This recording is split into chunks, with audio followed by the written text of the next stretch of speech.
Good morning, Georgiana. Welcome to this morning's Take 5. This morning's passage comes from the book of John, and for those of you who don't know, John is the unique gospel of the four gospels. So Matthew, Mark, and Luke are what we call synoptic gospels, gospels that are very, very similar in nature, share a lot of the same stories. And then you have this John gospel. It's very, very different. It's what theologians call Johannine dualism, where there is this contrast all the time between good and evil, light and dark, heaven and hell. And it's much, much more of a spiritual book than the first three. So our passage comes from this particular gospel today, and we're going to read it to you. I'm going to expand it a little bit. So Jesus has been doing some teaching on the fact that he's the bread of life, a sermon that I'll do during Advent here at the Christmas time. And so he gets to this place where in verse 60 of chapter 6, yes, it says, on hearing it, many of the disciples said, this is hard teaching. Who can accept it?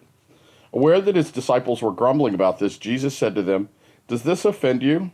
Then what if you see the Son of Man ascend to where he was before? The Spirit gives life, the flesh counts for nothing. The words I have spoken to you, they are full of the Spirit and life. Yet there are some of you who do not believe.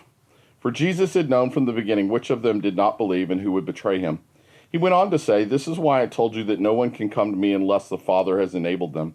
From this time on, many of his disciples turned back and no longer followed him. So, of course, we're not talking about the main 12, and we know Judas will one day betray him. But part of what Jesus is getting to here is that there is this world of spirit, and then there is the world of the flesh. And I think we live in a culture which really presses in upon us the desires of the flesh. And so if we were honest, most of us get up every day literally leaning into the flesh. What do I want to eat today? What do I look like? Is my hair good? That's a question I never ask, but you may ask. But you get what I'm saying, that we get up and we're focused on the flesh, where I think Jesus wants us to get up in the day and focus on the Spirit. What are the things of the Spirit? How is the Spirit guiding me? How is it leading me? The pull of the flesh will always be strong in our life. It's there. It's culturally there. So we have to be extra intentional about the pull of the Spirit, which is also equally there with our culture, just less visible, right? So you have to be more tuned in. This is why we're doing these devotions. This is why I encourage you to be in the Word. This is why I encourage you to pray. Those are all mediums for getting in touch with the Holy Spirit and its desire for you and the will of your life. One of the things I ask myself every morning when I get up is, will today be a day that's about my will or thine will? Will it be about me or will it be about him? Will it be about the things that I want in life for my flesh, or will it be about the things of God?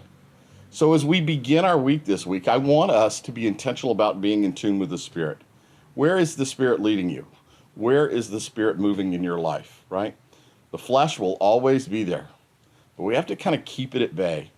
And I think this time of year is one of those typical times where it's easy to succumb to the pull of the flesh, right? It's Christmas, there's lots of materialism, lots of consumerism. But what if we're focused on the reason Christmas exists in the first place, which is the Son of God, the gift of Christ and the gift of the Holy Spirit left by us, right? So this is where my thoughts are this morning. I hope this blesses you. I also want to just give you a heads up that the Take 5 beginning the week after will be the Christmas story. We're literally going to tell the Luke 2 Christmas story, and I'm going to unpack it the 4 weeks prior to Christmas. So know that I love you, and I hope you have a blessed week.